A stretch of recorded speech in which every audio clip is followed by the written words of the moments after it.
YCP అధినేత మాజీ CM YS Jagan మారిపోయారా అంటే అవును అని పార్టీలో వినిపిస్తోంది. ఎంతలా అంటే ఈ పార్టీకి మీరే యజమానులు అని స్టేట్మెంట్ ఇచ్చేటంత. అవును, జగన్ అలాగే చెప్పారు. జిల్లా అధ్యక్షుల సమావేశంలో మీరే అసలైన ఓనర్లు అనేశారు. పార్టీ మీతోనే అన్నారు. మీరే సర్వస్వం అని కూడా అన్నారు. పార్టీని మీరే నడిపించడం, స్వేచ్ఛగా నిర్ణయాలు తీసుకోండి, మీకు మంచి అనిపించింది చేయండి, పార్టీ కోసం ఎంతైనా చేయండి అని చెప్పుకొచ్చారు. దీంతోనే వైసీపీలో పెద్ద ఎత్తున చర్చ సాగుతోంది. నిజానికి వైసీపీలో కొంతమంది నాయకులకే మీడియాలో మాట్లాడే అవకాశం ఉంటుందని చెబుతారు. అంతేకాదు, ఎవరేమి మాట్లాడినా పెద్దల నుంచి స్క్రిప్ట్ వస్తుందని అంటారు. అలా ఎన్నో పరిమితులు ఉంటాయి. దాంతో చాలామంది చేయాలని ఉన్నా చేయలేకపోతున్నారు. అంతేకాదు, ఏమి చేస్తే ఏమవుతుందో లేక ఏ ఉపద్రవం తీసుకువస్తుందో అని ఆలోచించేవారు. అయితే అలాంటిది ఏమీ పెట్టుకోవద్దు, పార్టీ మీదే, హాయిగా స్వేచ్ఛగా పనిచేసుకోండి అని జగన్ బంపర్ ఆఫర్ని ప్రకటించారు. అంతేకాదు, మీరే కీలక నిర్ణయాలు తీసుకోండి అన్నారు. ఒక విధంగా వైసీపీ నేతలు ఎన్నడూ ఊహించని ఆఫర్గానే దీనిని చూస్తున్నారు.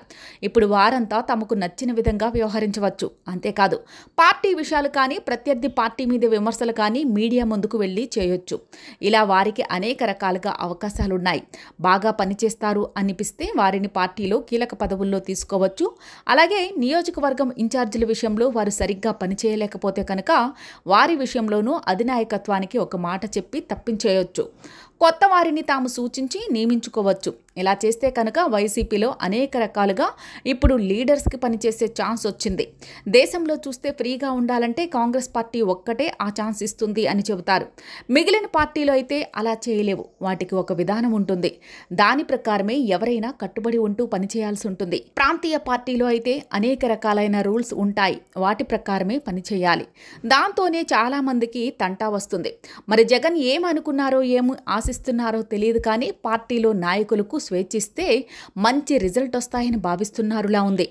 అందుకే ఓనర్షిప్ మీదే అంటూ చాలా కీలకమైన స్టేట్మెంట్ ఇచ్చేశారు. ఒక విధంగా చూస్తే జిల్లాల అధ్యక్షులు సమాంతర్ రాజుల మాదిరిగా వ్యవహరించవచ్చు అన్నమాట. వారికి వారే ఆయా జిల్లాల్లో కీలకం అన్నమాట.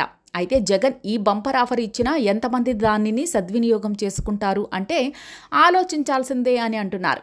ఎందుకంటే ఇప్పుడు పార్టీ ప్రతిపక్షంలో ఉంది. దూకుడు ఎంత చేసినా ఉపయోగం అయితే తమకు పెద్దగా లేదని భావించేవారు సైలెంట్గానే ఉండొచ్చు అని అంటున్నారు.